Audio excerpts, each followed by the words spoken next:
세계 축구계에 절대로 적으로 삼기 싫은 남자가 있습니다. 조제 무리뉴. 그의 혀는 축구 역사상 가장 날카롭고 파괴적입니다. 아스날 영광의 시대 주인공이었던 웬거 감독의 황혼기 무리뉴에 의해 명명됐던 실패 전문가라는 신조어는 지금도 수많은 세계 축구팬의 뇌리에 남아있습니다. 그 단어는 웬거의 수많은 트로피보다 황혼기의 부진을 주목하게 하는 용어로 웬거 감독 입장에선 전세계 신문에서 삭제하고 싶은 단어입니다. 그럼에도 불구하고 눈앞의 모든 적들을 쓰러뜨리려는 이승부욕의 화신을 증오하는 사람들은 많지 않습니다. 축구 역사상 가장 기괴한 캐릭터의 선수가 말합니다. 나는 무리뉴를 위해 죽을 수도 있다. 질라탄이라는 남자가 어떤 사람인지 소개하는 데는 그의 몇 가지 어록으로 충분합니다.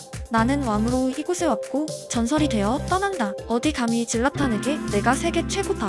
스스로에게 믿음이 없다면 그 사람은 죽은 거나 진배 없다. 아무것도 주지 않았다. 그녀는 이미 질라탄을 가졌기 때문이다. 당신이 나보다 축구를 더 잘한다는 얘기인가? 바이러스가 질라탄에게 오지 않으면 질라탄이 바이러스에게 가겠다.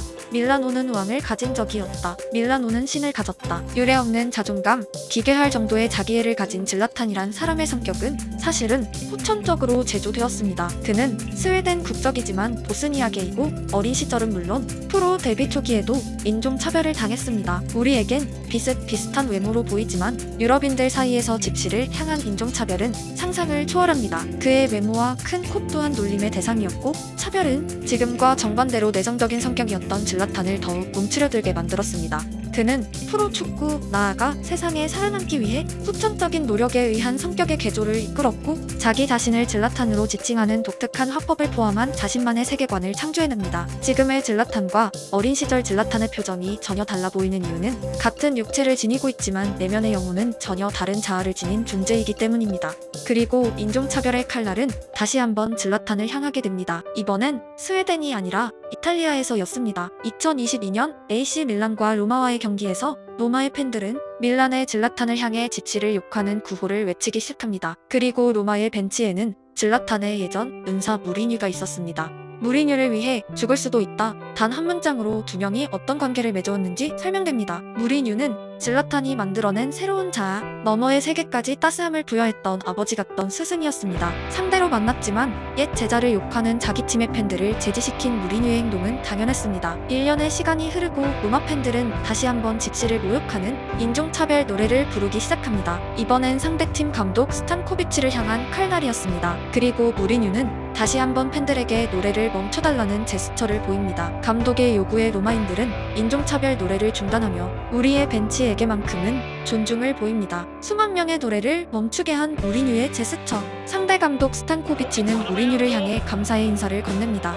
축구 인생 내내 수많은 적을 만들어왔지만 그를 진심으로 미워하는 사람들은 찾기 힘든 이유입니다. 무버지무간지 그를 지칭하는 수많은 호칭들은 그가 어떤 사람인지 보여줍니다. 그리고 인종차별의 칼끝이 손흥민을 향했던 2021년은 우리에게 여전히 분노를 자아내는 기억입니다. 맨유와의 경기에서 맥토미니에게 파울당한 손흥민을 향해 당시 맨유 감독 솔샤르는 만약 내 아들이 3분 동안 엎드려 있고 10명의 동료들이 그를 도와줘야 하는 상황이었다면 난 그에게 어떤 음식도 주지 않을 것이라는 믿기 힘든 발언을 했습니다. 분노한 토트넘의 무리뉴 감독은 손흥민이 솔샤르보다 좋은 아버지를 둔 것이 다행이다. 아버지는 자식이 무엇을 하든 밥을 먹여야 한다. 음식을 훔쳐서라도 먹여야 한다. 이런 것을 문제 삼지 않는 당신들도 문제?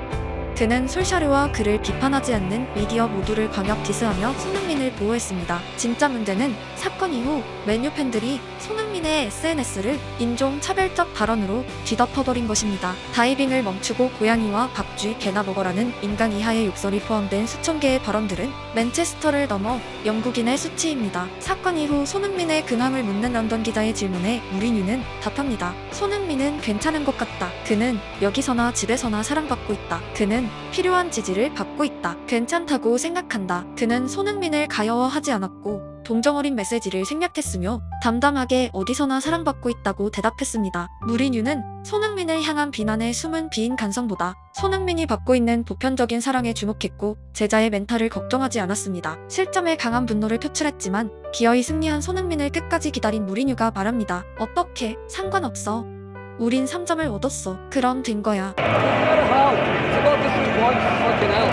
낙고름이 아니라 굳이 경기장에서 팬들에게 인사하는 손흥민을 마지막까지 기다리고 전한 무리뉴의 짧은 한마디는 그의 섬세한 성격을 담고 있고, 역시 섬세한 성격을 가진 손흥민과 어떻게 사제지간을 넘어 마치 부자지간 같은 강한 유대감을 가졌는지 알 수 있게 합니다. 인종차별을 대하는 3번의 무리뉴 일화는 그의 모든 것을 담기는 불충분합니다. 하지만 우리 모두는 알고 있습니다. 그날 그 경기에서 누가 주인공이고 누가 악역이었는지요. 무버지 그는 현대 축구의 위대한 챕터 중 하나입니다.